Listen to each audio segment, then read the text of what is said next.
Hello friends, welcome to my channel Suman Hindi Kahaniyan. आज की कहानी है असलियत।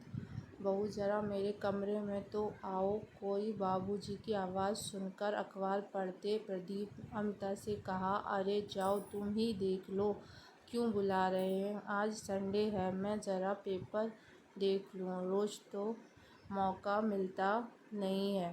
प्रदीप की बातें सुनकर अमिता फट पड़ी। क्या फालतू बैठी हूँ? तुम्हारे बाबूजी को कोई काम नहीं है, ना खुद चैन से बैठते हैं, ना मुझे बैठने देते हैं। बड़बड़ाती हुई अमिता पाँव पटकती हुई चली गई। बाबूजी ने कहा, बहू ये मखाने बहुत कड़े हैं, अगर इन्हें दूध में पकाकर दे दो तो खा सकूँगा शायद।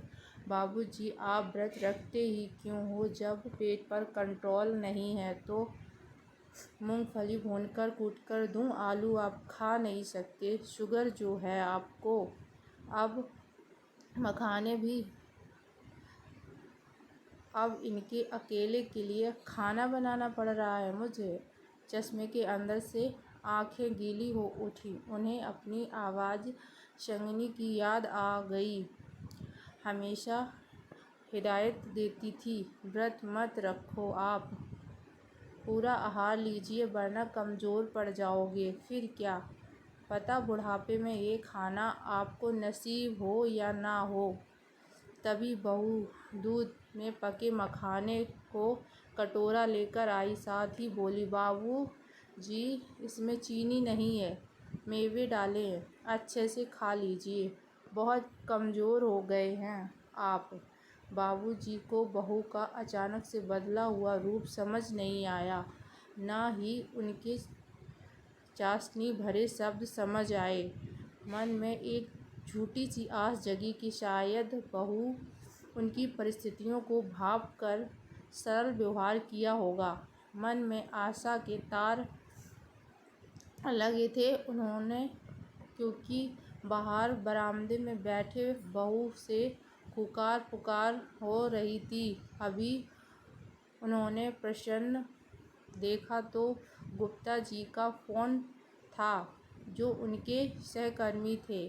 फ़ोन उठाया तो गुप्ता जी ने बड़े उत्साह से कहा, अरे कहाँ गुम हो सर्वेश भाई, न्यूज़ पढ़ते हो या नहीं? न्यूज़ कैसी गुप्ता जी? हमने तो कुछ नहीं देखा, कार्टून देखते के चक्कर में टीवी पोता देखने नहीं देता है, वो मायूसी से बोले। गुप्ता जी ने कहा, अरे सरकार के ऐलान किया है कि 7वें वेतन आयोग में पेंशन भोगियों की पेंशन भी बढ़ोतरी हो गई।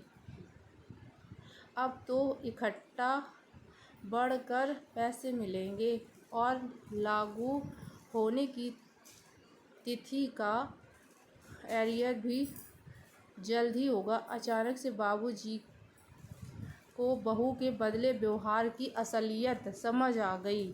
अब गुप्ता जी और बरामदे की खुकार खुसुर फुसुर स्पष्ट होने लगी।